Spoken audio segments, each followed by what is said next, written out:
bipolar and affair with Max, was I was going to say. So then Bradley comes to the square, and she hasn't, as we can see, her first experience, I think, was with, sexually, was with, what's his name? Fuck's sake. Oh, Alfie's brother Spencer, and she blackmails him because she was like, it was her birthday and or something, and she's trying to say she's too young, so she's blackmailing him for a while. That was what she was basically just a troublemaker in the beginning, but you see why later, and you can have sympathy with her character, which is always good when they do, like, put effort in, and they do seem to with Slater storylines and characters that are going to have a lot of, what's the word? For the show. They're going to have a big impact. Oh. So Stacey, before the bipolar storyline, obviously the trauma she has with Bradley, and she meets Max, and they sort of have this chemistry when they first meet. And obviously it's a bit disgusting, because when you look back, and you look back at Stacey getting married, she's pretty much a teenager, which they love to do in soaps as well. The reason one eyebrow looks a bit different as well, guys, is because I said in my previous video, prick stick to make your eyebrows go like soap eyebrows, and it washes off really easy as well, which is good. So I can show you how it's done on both eyebrows if you want. I'll fuck it, do it. Yeah. So you sort of like get all the colour off. And this is a waist, because you can see how short my eyebrow pencil is. Yeah, so with Bradley, like, she loves him and that, but she's cheating with Max. They have, like, this chemistry, and he's married. He's got 2 other kids who he left his wife for the babysitter, who is now Bradley's stepmom. And, yeah, it's something up there with him. He's a married man, and it goes on for a long time. And anyway, they get caught in it by Lauren, his daughter. The trauma around, what was I going to go to? The trauma around her backstory with Sean and Jean. There you go, just did it. Yeah, so it makes them look a bit more teased.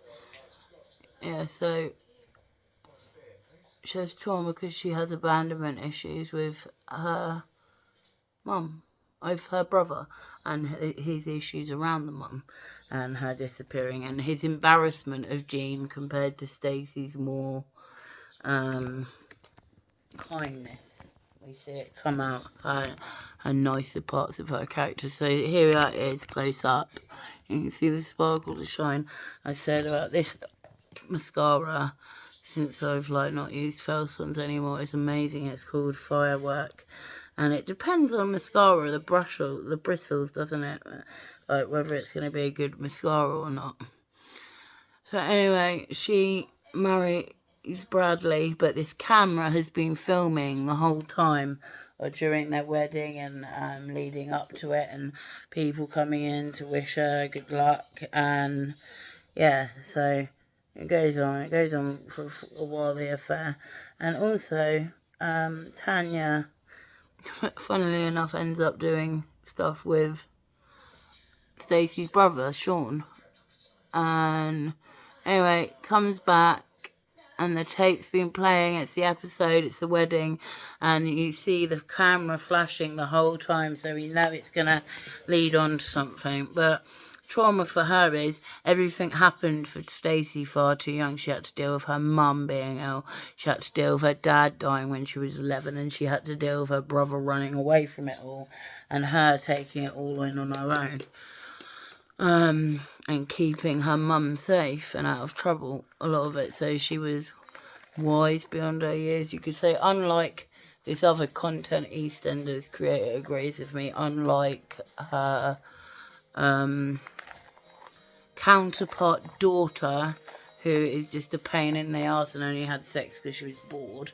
Come on, EastEnders, get with it now. That was just silly, and that kid is so annoying. Hopefully they replace her soon.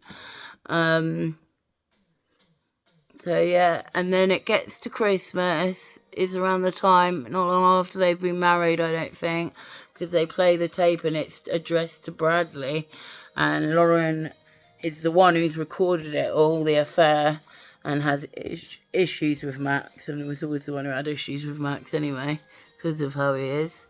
And yeah, Lauren then decides, no, I don't want to give it to you, not here, not here. And they're like, oh, go on. So he ends up opening it, they're watching it, obviously Lauren's watching it really tense, and the others aren't so much until they realise Max and Stacey, and they're like, oh, turn it off, and like, Bradley's like, no, I want to watch it still. Anyway, and it goes on to show them getting it on, embarrassing at a Christmas party, and yeah, everyone's disgusted with both of them. Max more, really, because he was older. Like, that's why I think, like, Tanya almost kind of forgives Stacey for a lot of it and is nicer to her than you think she'd be. Because at this point, she hasn't even gone through her breakdown of bipolar, this is all leading up to her, I feel, being married so young. It's so long ago since I watched those parts, but yeah, she's got the trauma from getting married so young, and then having kids quite young, and the whole love triangle. Anyway, let's go back to this. So she has this with Bradley, and their marriage goes back and forth anyway. They've had a few ups and downs, and obviously Max's does, and that becomes front and centre. And yeah, so comes out and causes loads of trouble. People lose respect for each of them. Not that anyone had it much for Max in the beginning, but even more so. And yeah, time goes by a bit, and Stacey. Then time goes past, and Archie, who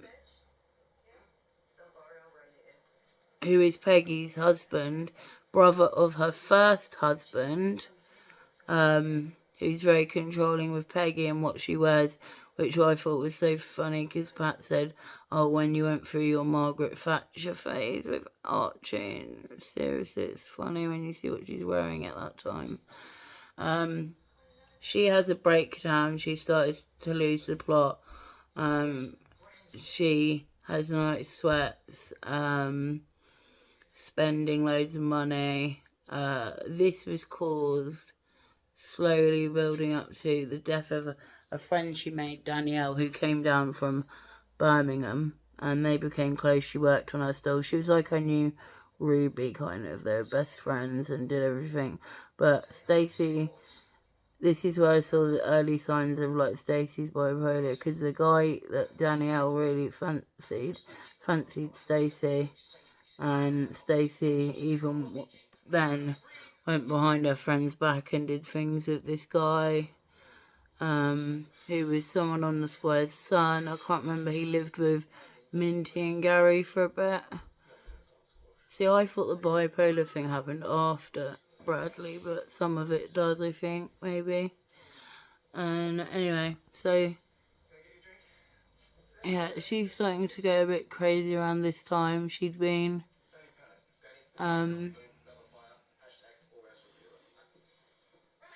she'd done that, but she was still trying to see Bradley at the time. I think the love had just gone. I didn't know what to do. And then he gets this dog, and he meets this girl who's got a dog also, and they start getting together, and she's got a little boy who's deaf, but Bradley gets involved with too and comes close with. And Stacey at the time is really manic and strained, and at this point she's blonde Stacey. She went for a series. See, I'm trying to put this all together. There is a brown haired bit where she's like trying to admit where she's ill, and then there's the blonde haired bit, and I'm getting mixed between the two and where they start. So yeah, one of them, she is